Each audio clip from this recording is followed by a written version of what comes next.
ॐ स्थापकाय च धर्मस्य सर्वधर्मस्वरूपिणे अवतारवरिष्ठाय रामकृष्णाय ते नमः। आज सुबह को कथामृत पढ़ रहा था तो ठाकुर का एक सुंदर प्रसंग है। वो कहीं से वो बलराम भवन से ना कि कहीं से वो बाहर में आ रहे हैं तो वो पूछ रहे हैं ओरा जू आ अर्थात कि ओ राखाल जू तो आछे ना कि हारिए गे छे अर्थात कि ओ राखाल राखाल को पूछ रहे हैं जूते हैं ना कि कोई उठा करके ले गया है, किंतु पूछते हैं कैसे? कोड लैंग्वेज में। फिर एक जगह पे कभी ठाकुर को तो पता है कि बीच बीच में समाधि में चले जाते थे और वैसे भी उनका माइंड उनका शरीर इतना सात्विक था कि हर कोई उनको सब समय स्पर्श नहीं कर पाता था। तो ठाकुर जब भाव में है तो ठाकुर को तो संभाल करके उनका हाथ पकड़ करके धीरे धीरे गाइड करके कहीं पे ले जाना पड़ेगा यदि जाने की बात आई। तो एक बार इस तरह से प्रसंग आया कि किसी को उनको हाथ पकड़ करके या किसी को उनको गाइड करना है तो ठाकुर ने क्या कहा? वो हा छू ना रा छू, अर्थात फिर वही कोड लैंग्वेज कि हाजरा छूते पारे ना राखाल छूते पारे। अर्थात कि हाजरा जो कि वहाँ दक्षिणेश्वर में रहता था, ठाकुर के कमरे के सामने में बैठता था, पीताम्बरी पहन करके वो माला गिनता रहता था। तो वो हाजरा छू नहीं सकेगा किंतु राखाल छू पाएगा। क्यों? क्योंकि राखाल वैसे हाजरा सबके बारे में कंप्लेन करता घूमता है कि ये राखाल वगैरह हो करे बेड़ाए, अर्थात कि हल्ला गुल्ला करके घूमते हैं, किंतु वो बैठ करके जब तो करते नहीं है। किंतु ठाकुर ने जैसे कहा कि कोलिकाताय लोकेरा लक्षो लक्षो जॉब करे निচ্ছে खान की पर्यंत जॉब करे निচ্ছে, तब वो किछु होवे ना। अर्थात कि कलकत्ता में लोग लाखों लाखों जब कर लेते हैं, जिसका चरित्र अच्छा नहीं है ऐसे लोग भी जब करते हैं, किंतु जप करने से तो होगा नहीं जब तक मन की पवित्रता नहीं रहेगी। तो इसलिए ठाकुर कहते हैं कि हाजरा छू नहीं पाएगा, राखाल छू पाएगा। तो किंतु ठाकुर ये जो बातें दोनों करते हैं कैसे करते हैं कि कोड लैंग्वेज में, जिससे कि जिसको ये मैसेज देना है उसी को पता चले और किसी को नहीं। तो ये आजकल ये जो क्रिप्टोग्राफी का साइंस जो है वो बड़ा ही डेवलप हो रहा है। लोगों को अपने मैसेज कम्युनिकेशन बड़ा सिक्योर और सेफ हो, इस तरह की लोगों की बड़ी चिंता रहती है। अभी यहाँ तक कि जिस तरह के वो जो कम्युनिकेशन एप्स होती है मोबाइल में हम यूज़ करते हैं, उसमें भी एनक्रिप्शन जिसको कहते हैं, एनक्रिप्शन का बड़ा ये महिमा है। जो ऐप अपने मैसेज को एनक्रिप्ट करके मैसेज भेजने देगी उसके ऊपर में हमको बड़ा भरोसा है कि कोई थर्ड पार्टी हमारे मैसेज को उसके ऊपर में जासूसी करके हमारे मैसेज को चुरा ना पाए। तो ये क्रिप्टोग्राफी, ये फिर ये एनक्रिप्शन, आज के ज़माने में ये कम्युनिकेशन को सिक्योर रखने वाली इतनी सारी बातें जो कि इतनी महत्वपूर्ण हो रही है। तो देखिए कि ठाकुर भी अपने कम्युनिकेशन को एनक्रिप्ट करते थे। ठाकुर को भी ये क्रिप्टोग्राफी पता थी, किस तरह से कोड लैंग्वेज में मैसेज देना चाहिए, जिससे कि जिसको वो मैसेज पाना है, जिसको वो मैसेज जिसके लिए वो लिया गया है, सिर्फ उसी को पता चले और कोई न समझ पाए। तो देखिए कि हम लोग इस तरह से कनेक्शन बिठाते हैं तो कैसा आनंद आता है कभी कभी। हालांकि ठाकुर ने कभी ऐसा सोचा भी नहीं होगा कि आज की क्रिप्टोग्राफी के साथ में उनका कोई कनेक्शन होगा। तो अच्छा, तो हम लोग पाठ कर रहे थे कॉस्मोस माइक्रोकोज्म का। अभी देखिए कि कल तक हमने जो पूरा डिस्कशन किया टेक्निकल, उसी टेक्निकल डिस्कशन को स्वामी जी आज आगे बढ़ाते हैं।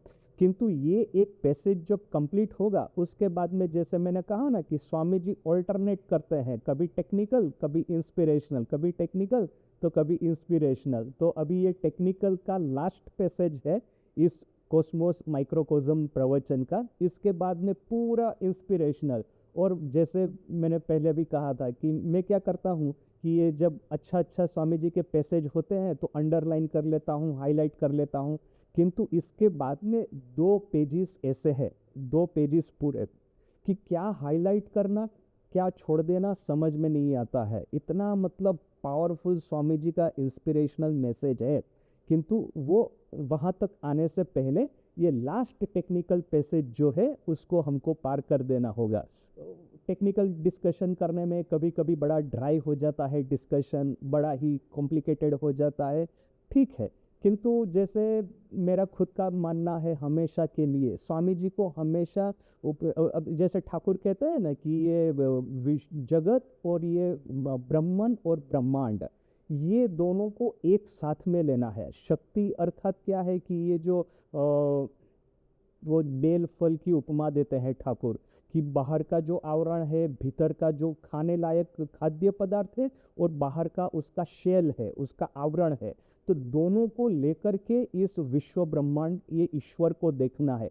ईश्वर को अपनी शक्ति से कभी भी अलग नहीं कर सकते। यथाग्नेर दाहिका शक्ति, जिस तरह से हम माँ को पुकारते हैं, जिस तरह से हम माँ की कल्पना करते हैं, तो वैसे ही ब्रह्म और शक्ति अभिन्न है, अभेद है। वैसे ही यहाँ पे टेक्निकल स्वामी जी और इंस्पिरेशनल स्वामी जी दोनों अभिन्न है। दोनों को साथ में लेने से हमको एक प्रॉपर आइडिया मिलता है कि स्वामी जी खुद उस समय में किस तरह से सोचते थे। तो ये last technical passage cosmos microcosm lecture का। स्वामी जी अपनी थियरी को आगे बढ़ाते हैं, क्या कहते हैं? The theory then comes to this, that there is hereditary transmission so far as furnishing the material to the soul is concerned। तो ये थियरी यहाँ तक आकर के हो गई खड़ी, यहाँ तक आकर के ये कंक्लूजन हुआ कि जहाँ तक ये यहाँ पे अगेन सोल शब्द स्वामी जी यूज करते हैं, किंतु इस सोल को हमको आत्मन के रूप में नहीं, सूक्ष्म शरीर के रूप में लेना है। सूक्ष्म शरीर हमारे भीतर में है, वो सूक्ष्म शरीर का गठन कैसे हुआ, उसके भीतर में संस्कार कहाँ से आए? तो ये संस्कार आए पुनर्जन्म के थियरी के माध्यम से। पिछले जन्म में, उसके अगले जन्म में मैंने जो कोई भी कार्यकलाप किए होंगे, उसका लेखा जोखा, उसका बैंक बैलेंस सब फाइनल होकर के ये इस नए शरीर के भीतर में कैरी फॉरवर्ड हुआ है। But the soul migrates and manufactures body after body, and each thought we think and each deed we do is stored in it in fine forms, ready to spring up again and take a new shape। परंतु ये सूक्ष्म शरीर ये migrate होता है एक शरीर से दूसरे शरीर तक, एक स्थूल देह से दूसरे स्थूल देह तक यात्रा करता है, and manufactures body after body. कितना सुंदर इंग्लिश में, जो लोग इंग्लिश लिटरेचर समझते हैं वो कभी कभी समझ पाएंगे कि स्वामी जी का ये जो बोलने का तरीका है, it's source in heaven, like जैसे कि एक बाज पक्षी जैसे आकाश में उड़ रहा है, वैसे ही इस तरह का स्वामी जी का प्रोज पढ़ के ना अपना मन एकदम एलिवेट हो जाता है। जो लोग पोएट्री समझते हैं, मुझे तो पोएट्री का इतना अच्छा समझ नहीं है, किंतु जो लोग पोएट्री समझते हैं उनको एक अच्छी सी पोएम दे दो, उन लोगों का दिन बन जाएगा कि अरे वाह, आज इतना सुंदर पोएम पढ़ा, आज मुझे बहुत आनंद आया। तो मुझे प्रोज समझ में आता है, तो इस स्वामी जी का जो इस तरह का प्रोज, ये पढ़ करके मन बड़ा ही आनंदित हो जाता है। क्या कहता है? Manufactures body after body, soul migrates and manufactures body after body. ये सूक्ष्म शरीर यात्रा करता है और एक के बाद एक स्थूल देह का गठन करता है। हिंदी करने से इसका पावर चला जाता है, किंतु क्या कर रहा है, इंग्लिश यदि समझ में आएगा तो, जैसे कि हम कहते हैं ना कि शास्त्र को ठीक ठीक समझना है तो संस्कृत समझना है। मेरा एक साधु के साथ में एक आर्ग्यूमेंट हो रहा था, मैंने कहा अभी क्योंकि मुझे संस्कृत नहीं आता इसलिए मैं तो कहूँगा कि ट्रांसलेशन पढ़ने से ही तो सब समझ में आ जाता है, उसके बाद में तो ठाकुर माँ स्वामी जी की व्याख्याएं है ही है, क्या है ऐसा तो शास्त्र में जो कि बिना संस्कृत समझे नहीं समझ में आएगा। तो उसने क्या कहा पता है कि कि संस्कृत का एक पोएट्री है, भले ही चाहे तुम ऐसा सोचते हो कि सिर्फ उसमें फिलोसॉफी डाले है उपनिषद में या तो इवन शंकराचार्य के भाष्य में, किंतु ऐसा मत सोचो कि इसमें सिर्फ फिलोसॉफी है और फिलोसॉफी लेकर के तुम चले जाओगे। इस शास्त्र का अपना एक पोएट्री है, वर्स फॉर्म में जो लिखे हुए हैं, छंदोबद्ध किए गए जो अपने शास्त्र है, उसका पोएट्री पढ़ कर के मन खुश होता है। ये जो लिटरेचर, ये पोएट्री, ये प्रोज अच्छा लिखना, ये सब भी तो एक आनंद है। जैसे कि जो जिसका मन स्थूल देह की ओर रहता है, उसको अच्छा खाना मिले, अच्छी भोग्य वस्तु मिले, उसको देख करके कैसा आनंद आ जाता है। अभी जैसे ये आजकल ये हम सिलिकॉन वैली, आजकल इतनी सारी इनोवेशंस होती है, तो हम इन लोगों से बड़े प्रभावित हो जाते हैं। तो ये एनवीडिया बोल करके एक कंपनी है, वे लोग जीपीयू बनाते हैं, मतलब ग्राफिकल प्रोसेसिंग यूनिट। तो अभी क्या है कि इन लोगों ने एक बड़ा ही अच्छा, बड़ा ही पावरफुल लेटेस्ट मॉडल का वो जीपीयू बनाया, और वो फिर वो जो ओपन एआई कंपनी है, उसमें जो उसका जो एनवीडिया का सीईओ है, वो सीईओ लेटेस्ट मॉडल का वो जीपीयू लेकर के वो ओपन एआई कंपनी में जा कर के उसको भेज देता है। और दोनों वो बॉक्स से, वो मेटल का बॉक्स ही दिखेगा हमको, तो और कुछ नहीं दिखेगा। और दोनों सीईओ खड़े रह करके उसके सामने देख करके इतना खुशी खुशी होते हैं, देखिए लेटेस्ट मॉडल का जीपीयू मिल गया। तो देखिए उनका आनंद उसमें है, टेक्निकल कुछ इनोवेशन किया, टेक्निकल कुछ ऐसा मैन्युफैक्चर किया which is unprecedented in the history of Mankind. इस तरह का कॉम्प्लिकेटेड मशीन कभी देखा नहीं है। एक नेदरलैंड की कंपनी है जो कि माइक्रो प्रोसेसर मैन्युफैक्चर करने का मशीन बनाती है। आप देखिए कि पूरा जगत वैसे तो चलता है माइक्रो प्रोसेसर के ऊपर में, और ये मशीन ऐसा है कि जो कि माइक्रो प्रोसेसर को ही बनाता है। माने जिस तरह से हम प्रिंटर में कैसे वो पेजेस को प्रिंट करते हैं, वैसे ही इस प्रोसेसर में आप डाल देंगे वो सीडी जैसा कुछ साइज का, तो दूसरी ओर से वो पूरा उसके ऊपर में माइक्रो प्रोसेस का प्रिंट होकर के निकल आएगा। तो जो लोग इस तरह की मशीन बनाते हैं, उनको उस मशीन को देख करके आनंद आता है। और जो लोग लिटरेचर के लोग होते हैं, उनको इस तरह से अच्छा प्रोज, अच्छी पोएम देख करके आनंद आता है। तो जिस तरह से मैं कह रहा था कि शास्त्र पढ़ना सिर्फ ऐसा नहीं कि उसमें से फिलोसॉफी निकाल दो और शास्त्र को छोड़ दो। शास्त्र की अपनी एक पोएट्री है, वो पोएट्री पढ़ करके हमको एक आनंद आना चाहिए। तो सिमिलरली स्वामी जी को पढ़ने का भी ऐसा है कि स्वामी जी की भीतर में फिलोसॉफी तो है, जीवन कैसे जीना, किस तरह से इस संसार में रहना, किस तरह से संसार के परे जाना, किस तरह से जन्म मृत्यु जरा व्याधि का ये संसार चक्र है, उसको तोड़ करके इसके हमारे भीतर में जो अजर अमर अनंत समय और अवकाश के परे जो आत्मन है, जिसको डिस्क्राइब करने के लिए हमारे वर्ड्स कम पड़ जाते हैं। जैसे ठाकुर ने कहा कि सब कुछ झूठा हो गया है, ब्रह्मन झूठा नहीं हुआ। क्यों? क्योंकि ब्रह्मन का स्वरूप क्या है, मुंह से कभी वर्णन नहीं किया गया। तो इस ब्रह्मन में, इस ब्रह्मानंद में स्थित कैसे होना, उसको अपने शरीर में, अपने हृदय में, सिंहासन पे कैसे विराजित करना, ये सब तो हमको स्वामी जी से सीखने को मिलता ही है। किंतु going beyond that, Swami ji के शब्द है, उसके भीतर में एक पोएट्री है, उसका एक आनंद है, पढ़ करके हमको एक आनंद आता है। और मैं ट्रेनिंग सेंटर में था, हमारे एक आचार्य महाराज कहा करते थे कि देखो, जो साधक होता है उसका मन बड़ा ही सूक्ष्म होता है। क्या होता है कि अभी तो वो साधना कर रहा है, धीरे धीरे करके एक बाय वन आफ्टर अनदर वो स्टेप्स चढ़ता रहेगा। किंतु थोड़ा सा भी साधक के मन में विक्षेप होता है ना, तो विक्षेप उसको ऐसी आघात, ऐसी उसके भीतर में एक डिप्रेशन खड़ा करेगा कि सीधा जो वो जिस ऊंचाई पे पहुंचा है, फटाक करके जमीन के ऊपर में गिरेगा। जैसे मान लीजिए कि आप साधना करते हैं और आपका कोई मित्र है जिसको आध्यात्मिकता में वैसे कोई ज़्यादा इंटरेस्ट नहीं है। आप दोनों एक रास्ते से जा रहे हैं, एक छोटा सा एक्सीडेंट हुआ या किसी के साथ में रास्ते में झगड़ा हो गया। अभी जब आप दोनों घर पे आएंगे, तो आपका मित्र तो इस बात को भूल ही जाएगा, अरे ये सब तो होता रहता है, चलता रहता है, जाने दो क्या है। किंतु हमारे मन में जो कि साधक है, इस बात को लेकर के एक ऐसा एक कश्मकश, एक ऐसा तूफान अपने मन में खड़ा होगा कि जैसे कि दिन रात हमको भीतर से एक आ जाएगा। और जब तक इसका कोई पावरफुल सॉल्यूशन नहीं मिलेगा, या तो फिर दूसरी दुर्घटना नहीं होगी, तब तक ये घटना हमारे मन में जैसे कि वो राक्षस की तरह, वो वेम्पायर की तरह हमारा खून चूसती रहेगी। ऐसा साधक के साथ में होता है, क्योंकि हमारा मन बड़ा ही सूक्ष्म हो जाता है। तो हमारे आचार्य महाराज कहा करते थे कि देखो कि किताबों के साथ में रहो, किताबों का आनंद जो है, किताब पढ़ने का आनंद, उसको कल्टीवेट करो।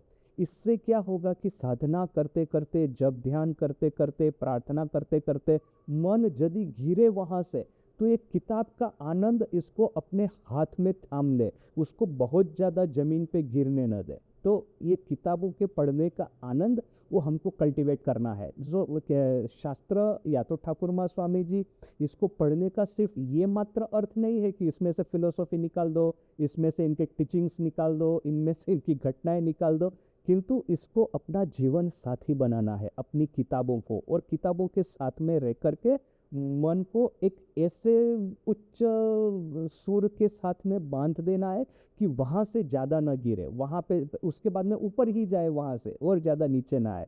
तो वैसे ही स्वामी जी कहते हैं कि ये सूक्ष्म शरीर एक के बाद एक स्थूल देह का गठन करता है, माइग्रेट होता है, यात्रा करता है और देह का गठन करता है।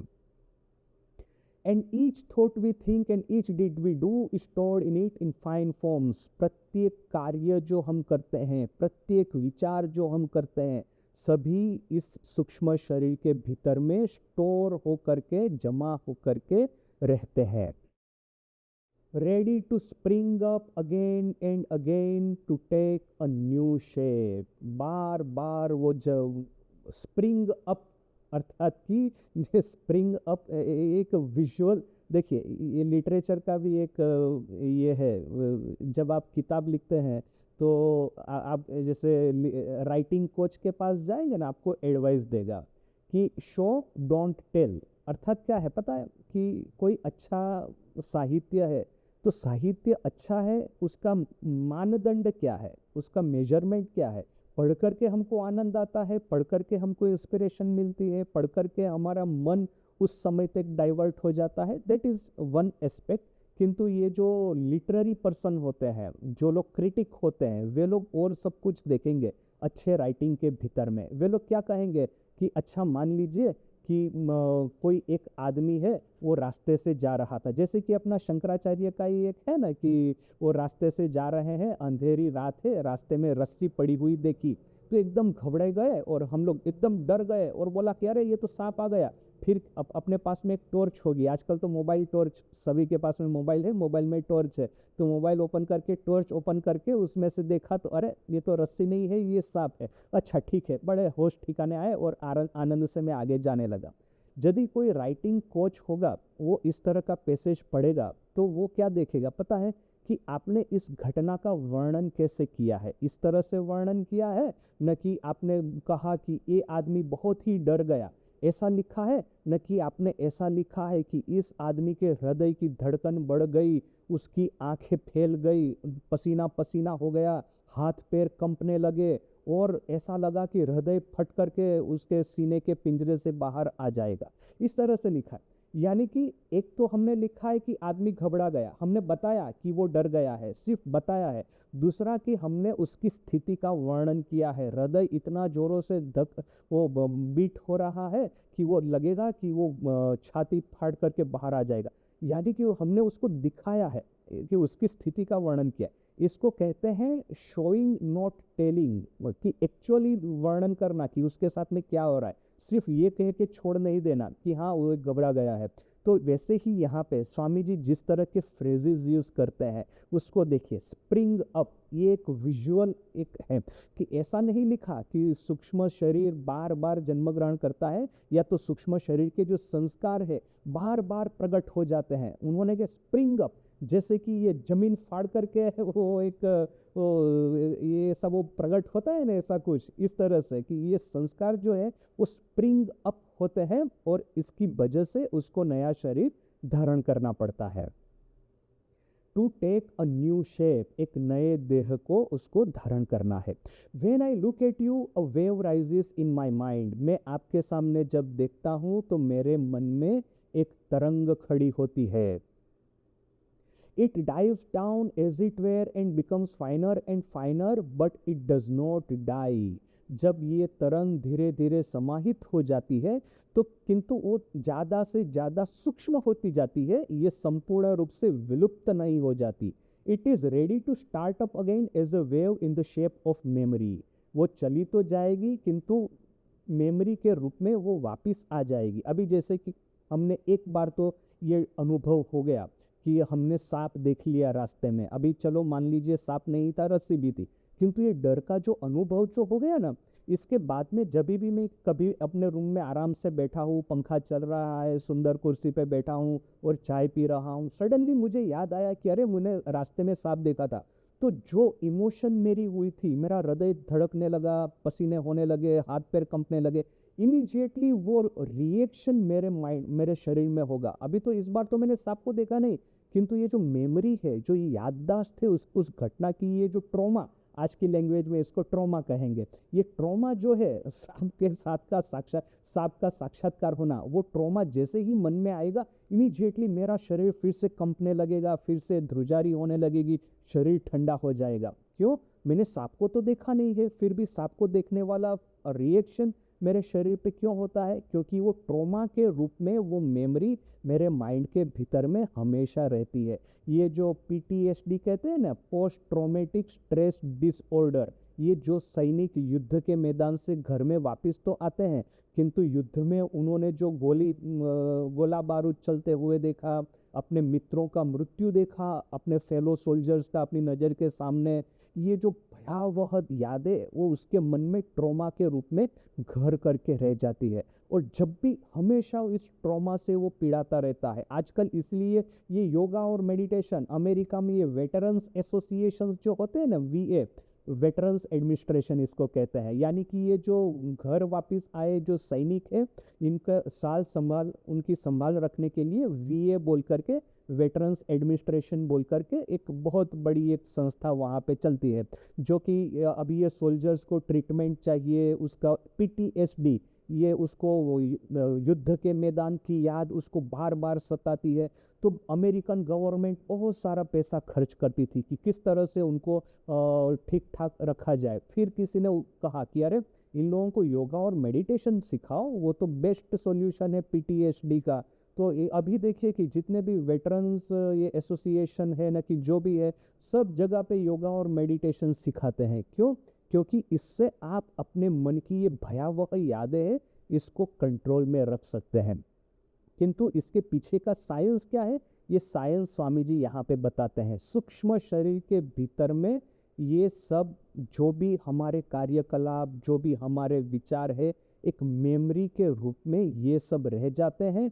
और यही मेमोरीज, यही संस्कार बार बार शरीर धारण करेंगे। आप लोग आत्महत्या करते हैं, पीटीएसडी जिस सोल्जर को होता है, बहुत सारे सुसाइड के केस होते हैं अमेरिका में। जो सैनिक घर वापिस, ये इराक, अफगानिस्तान, वहाँ पे इतना सब उसने भयावह सब दृश्य देखे। वो गाड़ी लेकर के जा रहा है और आईईडी कहते हैं ना, इम्प्रोवाइज्ड एक्सप्लोजिव डिवाइस, वो किसी ने वो इस तरह का एक बम फोड़ा और गाड़ी उसकी चकनाचूर हो गई, उसकी नज़र के सामने उसके बंधुओं की मित्रों की मृत्यु हो गई। ये भयावह दृश्य देख करके वो घर वापस तो आता है, किंतु जब रात को सोता है, फटाक उसको ये नाइटमेयर आता है। नाइटमेयर अर्थात कि दुस्वप्न आता है कि वो फिर से वही रास्ते पे जा रहा है, वही गाड़ी में जा रहा है, अपने मित्रों के साथ में हंसी मजाक करता है, फटाक करके बम फटता है और सभी उसके मित्र है उसकी नज़र के सामने वो मर गए और वो बच गया। वो बार बार इसको इस तरह के नाइटमेयर्स आएंगे, नींद उसकी उड़ जाएगी। उसके बाद में कुछ समय के बाद में वो क्या करेगा,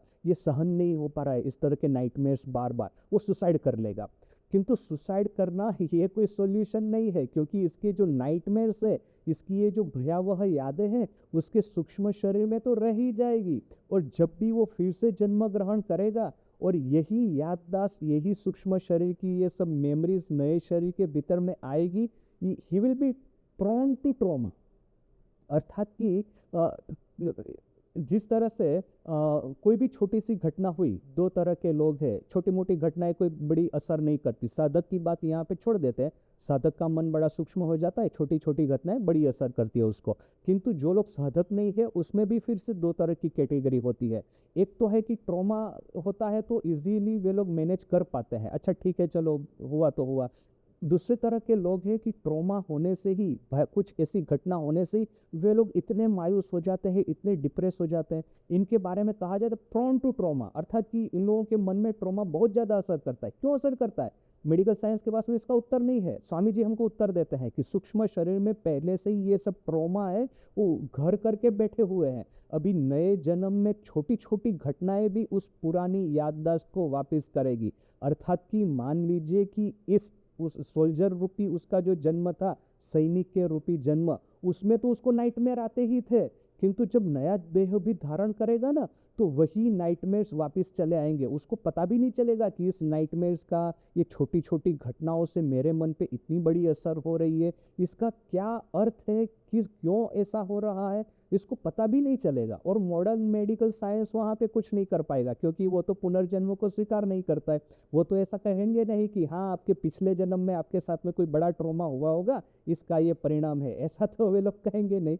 जब तक आप इसको प्रॉपरली डायग्नोज नहीं कर पाएंगे, तब तक आप इसका ट्रीटमेंट कैसे करेंगे? बिना मतलब कि एंटी डिप्रेसेंट उसको दे देंगे, उसके मन को पूरा खत्म करके रख देंगे। अभी कुछ दिन पहले मेरी किसी के साथ में बात हो रही थी एक डिप्रेशन के पेशेंट के बारे में, तो इस आदमी ने मुझे कहा कि देखिए महाराज, मेरी तो इच्छा नहीं है उसको एंटी डिप्रेसेंट देने की, क्योंकि मैंने देखा है, डॉक्टरों के साथ बात की है, जिसको कि एंटी डिप्रेसेंट देते हैं ना, वो आदमी पूरा ज़ॉम्बी जैसा बन जाता है, पूरा मर जाता है भीतर से, शरीर उसका चलता रहेगा, भीतर में से सब खत्म हो गया है। इसलिए उसका ये जो रिलेटिव है उसको मैं एंटी डिप्रेसेंट नहीं देना चाहता। तो ये आजकल के डॉक्टर के पास में यही एक सोल्यूशन है। पिछले जन्म के ट्रॉमा इस जन्म में कैरी फॉरवर्ड हो रहा है, तो उसको प्रॉपर डायग्नोस तो नहीं कर पाएंगे, बिना मतलब के एंटी डिप्रेसेंट दे देंगे, उसको भीतर से खत्म कर देंगे। और ये जन्म में यदि उसकी मृत्यु होगी एंटी डिप्रेसेंट लेते लेते, नेक्स्ट जन्म में और ज्यादा डेंजरस उसके सामने है। यानी कि ये तो कंपाउंड इंटरेस्ट की तरह, गुजराती में जिसको कहते हैं चक्रवृद्धि ब्याज की तरह, ये ट्रॉमा बढ़ता ही जाएगा, बढ़ता ही जाएगा। इसका कोई सोल्यूशन ही बेचारे को नहीं मिलेगा। हो सकता है फिर वो मनुष्य योनि में से पशु योनि में चला जाए, इतना यदि वो बर्डन यदि उसके ऊपर में बढ़ जाता है। ये सूक्ष्म शरीर का, ये आपको काटेंगे जब तक नहीं, तब तक ये संसार चक्र हमको पिसता ही रहेगा, पिसता ही रहेगा। और हमको समझ में ही नहीं आता कि भैया ऐसा क्यों हो रहा है। तो इसका सॉल्यूशन खोजने से पहले इसका साइंस क्या है वो समझना मेन चीज है। तो यहाँ पे स्वामी जी हमको साइंस बताते हैं। It is ready to start up again as a wave in the shape of memory. जो भी ट्रॉमा है हमारे मन में मेमोरी के रूप में बैठा हुआ है, वो फिर से बार बार अपना मुंह खड़ा करेगा, वो बार बार फिर से खड़ा होगा नाइटमेयर्स के रूप में। So all these impressions are in my mind, and when I die, the resultant force of them will be upon me. तो ये सब इम्प्रेशन, ये सब याददाश्त मेरे भीतर में है, और जब मैं जाऊंगा, मेरा मृत्यु होगा, तब भी ये मेरे साथ में ही जाएगी। A ball is here and each. अभी यहाँ पे स्वामी जी बताते हैं, ये जो हमने एक बार डिस्कस किया था ना, कि यदि एक देह से दूसरा देह सूक्ष्म शरीर धारण करता है, तो पिछले जन्म की याददाश्त, ये ट्रॉमा, ये मेमोरीज नए जन्म में कैसे जाएगी। अभी सोल्जर जब नया जन्म धारण करेगा, उसको ये बात तो याद नहीं रहेगी कि हाँ वो गाड़ी में जा रहा था और आईईडी एक्सप्लोजन हुआ और गाड़ी उसकी टूट गई, वो बात तो उसको याद नहीं रहेगी। किंतु ये जो रिजल्टेंट ट्रॉमा जो है वो इसके साथ में आएगा। ये स्वामी जी अभी यहाँ पे डिस्कस कर रहे हैं। A ball is here and each one of us takes a mallet in his hands and strikes the ball from all sides. एक बॉल यहाँ पे है और हम सभी लोग एक हथौड़ा अपने हाथ में लेते हैं और इस बॉल को चारों ओर से मारते हैं। The ball goes from point to point in the room and when it reaches the door, it flies out. जैसे कि 10 लोग खड़े हैं हाथ में हथौड़ा लेकर के। अभी हथौड़े की जगह हम बैट शब्द यूज़ करते हैं, क्योंकि ये क्रिकेट हमको बेटर समझ में आता है। तो हम सभी लोग मान लेते हैं कि 10 लोग एक कमरे में खड़े हैं बैट लेकर के, और एक बॉल यहाँ पे पड़ा हुआ है। हम सभी लोग बैट से इस बॉल को मारते हैं। तो ये बॉल को मैंने मारा तो दूसरे व्यक्ति के सामने गया, उसने बैट से मारा तो तीसरे के पास गया, तीसरे ने मारा तो चौथे के पास गया, चौथे के मारा तो पांचवे के पास। धीरे धीरे करके 10 लोगों ने बॉल को मारा, आखिर में वो कमरे के बाहर में चला गया। तो कमरे के बाहर में जब जाएगा तो उसके साथ में क्या जाएगा? ये 10 लोगों ने उसको किस किस डायरेक्शन में मारा वो जाएगा इस बॉल के साथ में, न कि 10 लोगों ने मिलकर के बॉल को जो मारा उसकी जो सम टोटल है, उसकी जो फाइनल उसकी जो स्पीड है वो जाएगी। Final speed and final direction, नहीं कि कमरे के भीतर में इस डायरेक्शन से इस डायरेक्शन में गया, किसी ने जोर से बॉल को मारा तो जोर से वो गति कर रहा है, किसी ने धीरे से बॉल को मारा तो धीरे से गति कर रहा है। ऐसा नहीं, जब कमरे के बाहर में जाएगा तो सम टोटल जो फाइनल उसका जो ये है एडिशन, वही कमरे के बाहर में जाएगा। Final direction and final speed यही कमरे के बाहर में जाएगा। What does it carry with it? अपने साथ में कमरे के बाहर में क्या ले जाता है? The resultant of all these blows that will give it direction. ये जितने भी बार बॉल को मारा गया इन सबका सम टोटल जो है वही इस बॉल के साथ में जाएगा और वही इसको ये गति देगा। जैसे कि हमने वो बैंक का उदाहरण देके कहा था कि एक बैंक का अकाउंट है जिसमें आपने बहुत सारे ट्रांजैक्शन किए हैं, मान लीजिए 100,000 ट्रांजैक्शन किए, किंतु जब बैंक अकाउंट क्लोज हो जाएगा, नए बैंक में अकाउंट ओपन होगा तो आपका जो फाइनल है 10,000 का बैलेंस, वही 10,000 का बैलेंस ही जाएगा। आपका 10,000 का बैलेंस कैसे आया? मैंने 10,000 पहले 1,00,000 ऐड किए थे, फिर 50,000 उठा लिए, फिर 50,000 ऐड किए, वो ट्रांजेक्शन्स नहीं जाएंगे, फाइनल बैंक बैलेंस ही जाएगा। तो वैसे ही स्वामी जी यहाँ पे बॉल का उदाहरण देके देते हैं। So what directs the soul when the body dies? तो ये जो अपना सूक्ष्म शरीर है उसका क्या है, उसकी गति क्या है? जब शरीर का मृत्यु होता है स्थूल देह का, तो ये सूक्ष्म देह को क्या गति देता है, उसको क्या डायरेक्ट करता है? The resultant the sum total of all the works it has done of the thoughts it has thought. ये जितने भी विचार है, जितने भी कार्यकलाप है, इन सब का सम टोटल, इन सब का फाइनल बैलेंस, जो फाइनल टेली, वही नए देह के साथ में जाएगा। If the resultant is such that it has to manufacture a new body for further experience, it will go to those parents who are ready to supply it with suitable material for that body. अच्छा, मान लीजिए कि bank balance positive है, तो उस तरह के parents के पास जाएगा, इस तरह के माता पिता के पास में जाएगा कि उस तरह के संस्कार को धारण करने के लिए उस तरह का देह उसको दे सके। मान लीजिए कि वो अच्छा उसने कर्म किया है तो मनुष्य योनि में जाएगा, तो मनुष्य माता पिता के वहाँ वो जन्म ग्रहण करेगा। बहुत उसके सर के ऊपर में भार बढ़ गया है, ये ट्रॉमा का, ये मिस डीड का, खराब कर्म का, तो किसी पशु योनि में जन्म होगा, तो पशु पिता और माता के वहाँ पे वो जन्म ग्रहण करेगा। अर्थात कि उस सूक्ष्म शरीर का जो बैलेंस है, पॉजिटिव बैलेंस है कि नेगेटिव बैलेंस, उसके अनुसार ये सूक्ष्म शरीर उस देह को धारण करने वाले, उस तरह का देह को जन्म देने की क्षमता देने वाले माता पिता के पास में जाएगा। Thus from body to body it will go, sometimes to a heaven and back again to earth, becoming man or some lower animal। इस तरह से सूक्ष्म शरीर एक के बाद एक स्थूल देह से पसार होगा, कभी कभी स्वर्ग में चला जाएगा। स्वर्ग और नर्क की कल्पना अपने हिंदू धर्म में है नहीं है ऐसा नहीं, किंतु अपना स्वर्ग या नर्क ये वेस्टर्न क्रिश्चियन स्वर्ग और नर्क से इस तरह से डिफरेंट है कि बहुत अच्छे पॉजिटिव संस्कार हो गए तो स्वर्ग में जाकर के थोड़ा सा भोग करके वापस आ जाओ, और बहुत बुरे संस्कार हो गए तो जाओ नर्क में जाकर के उसको वर्कआउट करके वापस आ जाओ। मुक्ति तो मनुष्य देह में ही मिलने वाली है। ये अपना एक डिफरेंस है स्वर्ग और नर्क का।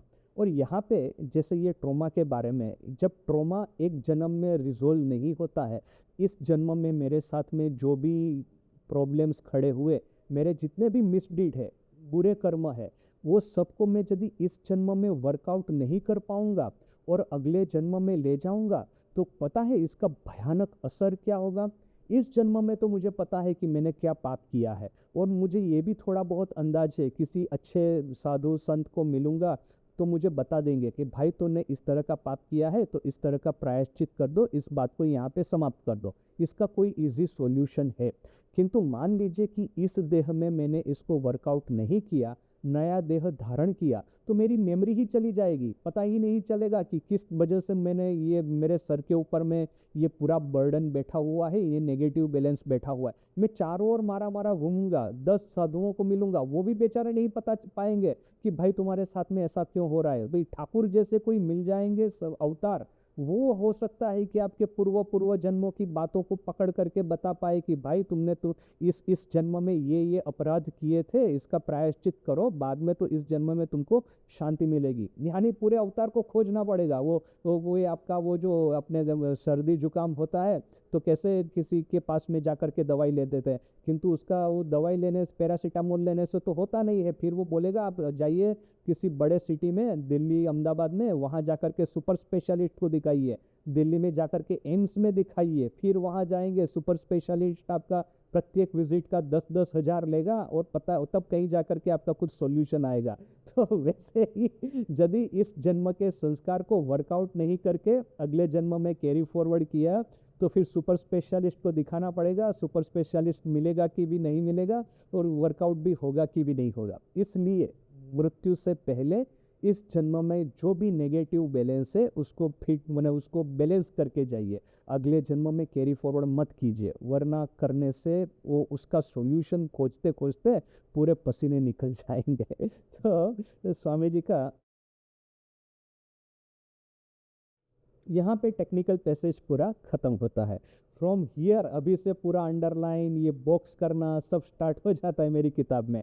देखिए स्वामी जी क्या कहते हैं, this way it will go on until it has finished it's experience. इस तरह से सूक्ष्म शरीर एक देह से दूसरे देह की ओर यात्रा करता रहेगा। कब तक? जब तक के इसके सारे एक्सपीरियंस समाप्त नहीं हो जाते, इसके अपराध और अच्छे कर्म दोनों वर्कआउट नहीं हो जाते। अच्छे कर्म को भी वर्कआउट करना पड़ेगा, अदरवाइज तो मुक्ति नहीं होगी। तो एक्सपीरियंस समाप्त नहीं हो जाते। एंड कंप्लीटेड द सर्कल, ये जो सर्कल है, जो वर्तुल है, उसको वो समाप्त नहीं कर देगा। ये सर्कल कंप्लीट करने की बात स्वामी जी क्यों कह रहे हैं, थोड़ा सा अनुमान करके सोचना पड़ेगा। मुझे ऐसा लग रहा है कि ये जन्म मृत्यु जरा व्याधि की साइकिल है, वो तो चलती ही रहेगी। तो इस तरह से ये सर्कल कंप्लीट जब तक नहीं होगा, तब तक हम इस स्थूल देह का धारण करने की बात से मुक्त नहीं होंगे। It then knows its own nature. जैसे ही सब एक्सपीरियंस, सब अपराध, सब बुरे कर्म समाप्त हो गए, we will know our true nature. हमारा जो असली स्वभाव है वो हमारे सामने परिस्फुट हो जाएगा।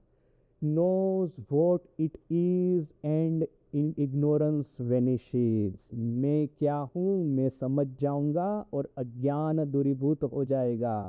its powers become manifest। आत्मन की जो सही शक्ति है, आत्मन का जो सही ऐश्वर्य है, वो प्रकाशित होगा। It becomes perfect. सूक्ष्म शरीर परफेक्ट हो जाता है। No more is there any necessity for the soul to work through physical bodies, nor is there any necessity for it to work through finer or mental bodies। इस सूक्ष्म देह को इससे बाद में स्थूल देह धारण करने की जरूरत नहीं रहेगी, कि ना ही इसको किसी सूक्ष्म शरीर के साथ में एसोसिएट होने की। It shines in its own light and is free, no more to be born, no more to die। वो अपने सही स्वभाव में आरूढ़ हो जाती है, मुक्त हो जाती है, जन्म नहीं है, मृत्यु नहीं है इसका। अभी देखिए इस पैसेज में स्वामी जी किस चीज़ के बारे में बता रहे हैं। पैसेज शुरू तो होता है स्थूल सूक्ष्म शरीर से, किंतु अंत होता है आत्मन से। ये स्वामी जी को पढ़ते पढ़ते ये सब चीज़ें, जब तक स्वामी जी टेक्निकल डिस्कशन करते हैं तब तक वो एक प्रयास करते हैं कि अपनी टर्मिनोलॉजी को ठीक रखने का, किंतु जब वो इंस्पिरेशनल मोड में चले जाते हैं तो फिर उनकी टर्मिनोलॉजी सब मिक्सअप हो जाती है। फिर हमको अनुमान करके ठीक ठीक करना पड़ता है कि स्वामी जी किस चीज़ के बारे में बता रहे हैं। स्वामी जी यदि ऐसा कहेंगे कि सूक्ष्म देह अपनी जो सही ग्लोरी है, अपना जो सही ऐश्वर्य है उसमें स्थित हो जाता है, तो ये तो सूक्ष्म शरीर नहीं है। हमको जिसने वेदांत पढ़ा है उसको पता है, जिसकी सही ऐश्वर्य जो है, आध्यात्मिक संपद किस में है? सूक्ष्म शरीर में नहीं, वो तो आत्मन में है। अर्थात कि आत्मन अपनी सही ऐश्वर्य में स्थित हो जाता है। अर्थात कि ये जैसे जैसे ये पैसेज आगे बढ़ता है, स्वामी जी भी प्रत्येक सेंटेंस में सूक्ष्म देह की वजह से ये आत्मन की ओर जाते जाते हैं। ये थोड़ा सा हमको देखना है। देखिए मैं फिर से एक बार पढ़ता हूँ। It becomes perfect. अभी परफेक्ट क्या होता है? सूक्ष्म देह तो नहीं होता। It's ignorance vanishes. अच्छा, ignorance vanishes and becomes perfect. अभी इग्नोरेंस किसका जाता है? इग्नोरेंस तो सूक्ष्म शरीर का जाएगा। सूक्ष्म शरीर इग्नोरेंस स्वरूप है। इट बिकम्स परफेक्ट, अर्थात कि देखिए कि आत्मन के ऊपर में इग्नोरेंस का जो आवरण है वो चला जाएगा और वो अपनी सही परफेक्शन में स्थित हो जाएगा। No more is there any necessity for the soul to work through physical bodies, nor is there any necessity for it to work through finer or mental bodies। देखिए बहुत ही इसको यहाँ पे सोल स्वामी जी ने आत्मन के अर्थ में किया है, नहीं कि सूक्ष्म देह के रूप में। देखिए, जब सूक्ष्म देह के भीतर में से जितने भी संस्कार है वो वर्कआउट हो जाएंगे, तब क्या होगा, आत्मन को किसी देह के साथ में, पंच महाभूत के स्थूल शरीर के साथ में संयुक्त होने की जरूरत तो नहीं ही पड़ेगी, किंतु किसी तरह के सूक्ष्म शरीर के साथ में संयुक्त होने की भी जरूरत नहीं पड़ेगी। कल मैंने जो एग्जाम्पल दिया था, लकड़ी के दो टुकड़े हैं, उसको हमने फेविकोल से जोड़ा। अभी ये लकड़ी का एक टुकड़ा है आत्मन, दूसरा टुकड़ा है देह पंचमहाभूत का बना हुआ, और ये फेविकोल है, वो है सूक्ष्म शरीर, जो कि अज्ञान की वजह से आत्मन और देह को पकड़े हुए रखता है, दोनों को जोड़ करके रखता है। किंतु जैसे ही इस सूक्ष्म शरीर में से अज्ञान का आवरण, सूक्ष्म शरीर के ये जो सब अपराध है वो वर्कआउट हो जाएंगे, उसके जिसके भी संस्कार है वो वर्कआउट हो जाएंगे, तो सूक्ष्म शरीर विलीन हो जाएगा, ये फेविकोल पिघल जाएगा और लकड़ी के दोनों टुकड़े सेपरेट हो जाएंगे। तो वैसे ही यहाँ पे स्वामी जी कहते हैं, जब सूक्ष्म शरीर का जितना भी संस्कार वर्कआउट हो जाएगा, ये आत्मन जो है, आत्मन को बार बार किसी भी देह के साथ में संयुक्त होने की जरूरत नहीं पड़ेगी, और देह के साथ में तो छोड़ ही दीजिए, उसको सूक्ष्म शरीर के साथ में भी संयुक्त होने की जरूरत नहीं पड़ेगी। It shines in its own light. अभी लास्ट सेंटेंस है वो आत्मन के बारे में है। It shines in its own light, आत्मन आपके खुद के प्रकाश से प्रकाशमान होगा। And is free, no more to be born, no more to die, मुक्त हो जाएगा, फिर से नहीं रहेगा जन्म, नहीं रहेगा मृत्यु। इसको लेकर के बहुत सारे प्रश्न खड़े हो सकते हैं हमारे मन में कि ऐसा क्यों कहते हैं आत्मन के बारे में, जो कि जन्म और मृत्यु है ही नहीं जिसका, उस आत्मन को एक सूक्ष्म देह के साथ में क्यों संयुक्त होना पड़ेगा, क्यों एक सूक्ष्म देह एक आत्मन को अपने लेवल पे खींच के ले आएगा। तो इस प्रश्न का उत्तर वैसे अपने हिंदू धर्म में स्वामी जी भी एक दो बार कहते हैं कि हम लोग इस तरह का दावा नहीं करते कि क्यों आत्मन और माया का संयोजन हुआ, क्यों इन दोनों को संयुक्त होना पड़ा।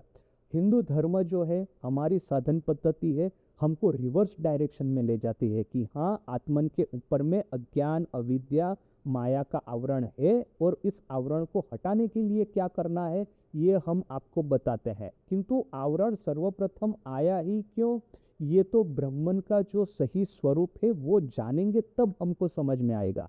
किंतु जो जानता है वो वापिस आकर के हमको बता नहीं पाएगा। क्यों नहीं बता पाएगा, फिर से वही ठाकुर की बात कि ब्रह्म का स्वरूप वो से शब्दों से व्यक्त नहीं कर सकते, उसको अनुभूति ही कर सकते हैं।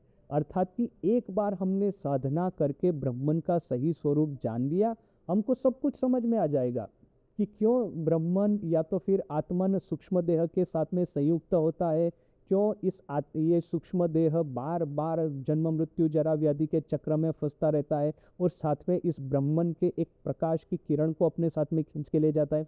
वो सब चीज़ें हमको ब्रह्म ज्ञान होने से समझ में आ जाएगी। किंतु जब तक ब्रह्म ज्ञान नहीं होगा तब तक we are in the world of speculation, हम सिर्फ अनुमान के ही जगत में रहेंगे। तो इस तरह का अनुमान करके बहुत ज़्यादा समय डालना कि क्यों इन दोनों का संयोजन हुआ, हम इस बात के ऊपर में ज़्यादा भार देंगे कि इस संयोजन को तोड़ने के लिए हमको क्या करना है। तो इसके बाद में जो दो पैसेज आखिरी बच गए, सब प्योर इंस्पिरेशन, ऐसा स्वामी जी सुंदर सुंदर बातें करते हैं, पढ़ करके हमको बड़ा ही आनंद आएगा। और जब स्वामी जी इस तरह की बातें करते हैं तो पूरे कथामृत के साथ में कंपटीशन चला आता है। कथामृत पढ़ के कैसा हम प्रत्येक सेंटेंस पढ़ के अरे वाह ऐसा लगता है कि वाह वाह। तो ये पूरा स्वामी जी के इंस्पिरेशनल पैसेज है ना, पूरे कथामृत के साथ में कंपटीशन करते हैं in terms of its effect on us. तो ये दो पैसेज हम, मुझे लगता है कि ये पूरा सप्ताह बाकी के दो पेज में जाएगा। तो आज यहीं तक, कल फिर से मिलते हैं। ओम शांति शांति शांति। हरि ओम। सत श्री राम कृष्ण।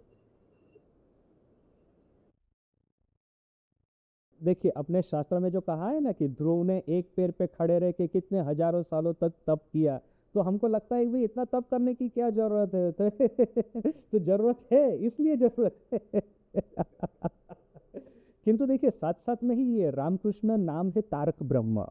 कलयुग में जैसे कहते हैं ना, नाम ब्रह्म से ही सब हो जाएगा। हमको एक पैर पे खड़े रह के हजारों सालों तक तपस्या करने की, ये रामकृष्ण नाम मंत्र से ही ये हो जाएगा। So that is our consolation. ये जो अपना जो पंचमहाभूत का जो सब बना हुआ है, उसका भीतर में एक्सप्लेनेशन, जैसे हम उस लेवल पे चले जाएंगे तो सब कुछ मैंने एकदम क्लियर हो जाएगा। जैसे ही ब्रह्म ज्ञान हुआ वैसे ही सब कुछ क्लियर हो जाएगा कि क्यों भाई ब्रह्मन और माया का इस तरह से ये होता है युति। खुड़ी लखेर भीतर एकटा दूटो केटे ऐसे दाव में हाथ चापड़ी। माने जो लाखों लाखों पतंग उड़ रही, उसको उसमें से एक दो पतंग काटेगी, उनको मुक्ति मिलेगी, और माँ ऐसे दाव में हाथ चापड़ी, हंसते हंसते तालियां बजाएगी। किंतु देखिए माँ रास्ता भी तो दिखाती है ना, इस संसार चक्र से बचने का रास्ता अभी आज के समय में किसी को न पता हो ऐसा नहीं है। फिर whether I act upon it और not, that is my choice.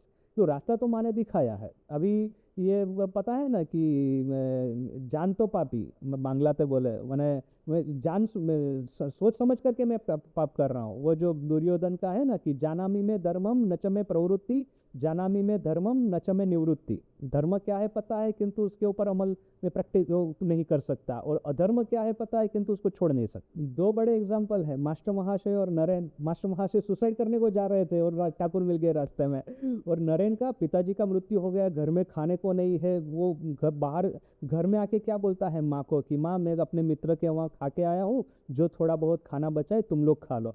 किस तरह की परिस्थिति में नरेन था, किंतु जब ठाकुर ने कहा तू जाकर के माँ के पास में जाकर के मांग ले कि मेरे परिवार में सब सब सुख शांति बनी रहे, तो स्वामी जी बार बार जाते हैं, क्या मांगते हैं, ज्ञान दाओ, भक्ति दाओ, वैराग्य दाओ। फिर ठाकुर के पास आकर के कहते हैं कि आप ही ने कुछ गड़बड़ किया है। ठाकुर ने बोला तेरे कपाल में ये सब नहीं है। और थोड़ा सा मैंने और रेगुलर लेवल का यदि एग्जाम्पल दे तो देखिए कि हम इसको आध्यात्मिकता या रिलीजन क्यों कहते हैं, हम इसको साइंस क्यों नहीं कहते। इस साइंस एक्चुअली ये सत्व, रजस और तमस, ये जो तीन गुण है या तो फिर तीन मेंटल स्टेट है, वो तो वेल नोन है। आप खुद के भीतर में अनुभव कर सकते हैं क्या मेरा मन बड़ा आनंद में है, अर्थात कि मन में ये सत्व है। फिर मैं बड़ा ही एक्टिव हूँ, बड़ा ही रेस्टलेस हूँ, ये रजस है। और बिल्कुल डिप्रेशन में चला गया हूँ, या तो फिर ये मैं काम क्रोध से अंध हो गया हूँ, तो वो तमस है। तो ये तमस में से रजस और रजस में से सत्व में जो जाना, ये जो मेंटल स्टेट है, it's a pure science. Sankhya is a pure science. इसके ऊपर में वेदांतिक फिलोसॉफी बनी हुई है, और इसके ऊपर में ये योग शास्त्र हमको दिया गया है। तो ये योग और वेदांत को फिलहाल छोड़ दीजिए, Sankhya is pure science, pure psychology. तो सांख्य के बेस पे यदि आप, और वेदांत को मान लीजिए छोड़ दीजिए, अब योग को पकड़ लीजिए, चलिए। तो सांख्य और योग, सांख्य है साइंस ऑफ माइंड एंड योग है उसका सॉल्यूशन, अपने मन की स्थितियों को ठीक करने का। तो योग को तो पूरा जगत आज ले रहा है, जो कि सबसे कटिंग एज पे कौन है, अमेरिकन मिलिट्री है। अमेरिकन मिलिट्री ये जो इंटरनेट, आर्टिफिशियल इंटेलिजेंस, सब कुछ वो फंड करती है, लेटेस्ट वेपन सिस्टम। वे लोग योग और मेडिटेशन को स्वीकार कर रहे हैं, तो फिर हमको कौन सा भाई दुख है योग और मेडिटेशन को स्वीकार करने का।